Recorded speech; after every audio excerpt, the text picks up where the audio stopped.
मनोज जरांगे पाटील यांच्या विरोधामध्ये गुन्हा दाखल करण्यात आलेला आहे। जमावबंदीच्या आदेशाचं उल्लंघन केल्यामुळे हा गुन्हा दाखल झालेला आहे।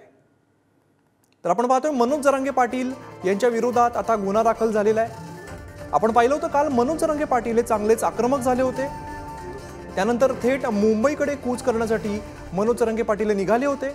तर आज मनोज जरांगे पाटील यांच्या विरोधात गुन्हा दाखल झालेला आहे।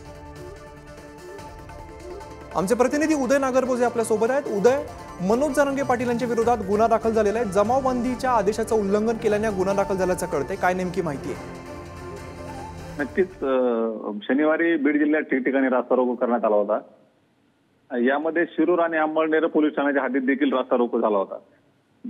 या ठिकाणी जे गुन्हे दाखल झाले आहेत त्यामध्ये मनोज जरांगे पाटील यांच्या आदेशावरून हा गुन्हा रास्ता रोको झाल्याचं म्हटलं आहे। त्यामुळे आरोपींच्या नावामध्ये त्यांचा देखील समावेश आहे। बीड जिल्ह्यात 22 प्रकरणात गुन्हे दाखल झाले असून एकूण 425 जणांवर या प्रकरणातील आरोपी करण्यात आले। एकूण 425 जणांना। आता यामध्ये जरांगे पाटील यांच्या देखील नावाचा समावेश असल्याने आता त्यांच्यावर कुठली कारवाई होणार, काय होणार याबाबत चर्चा सुरू आहे।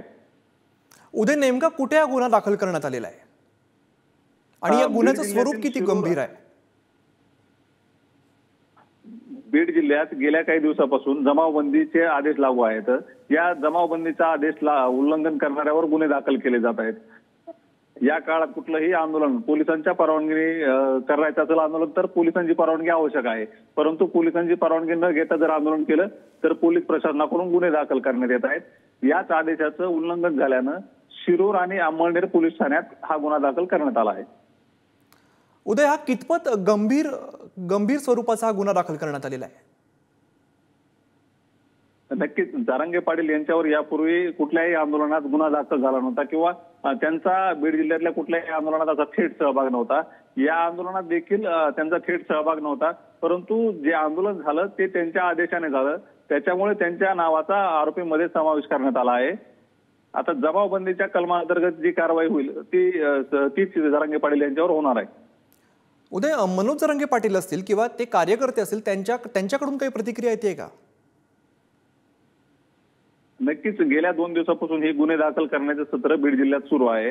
या विरोधात आता नाराजी व्यक्त केली जात आहे। एकीकडे शासनाकडून गुन्हे मागे घेण्याची प्रक्रिया सुरू असल्याचं किंवा गुन्हे दाखल केले जाणार नसल्याचं म्हटलं जात असलं तरी पोलीस प्रशासनाकडून मात्र अशा पद्धतीने आंदोलकांवर गुन्हे दाखल केले जात असल्यानं मराठा समाज बांधवांमध्ये एक नाराजीचं वातावरण आहे।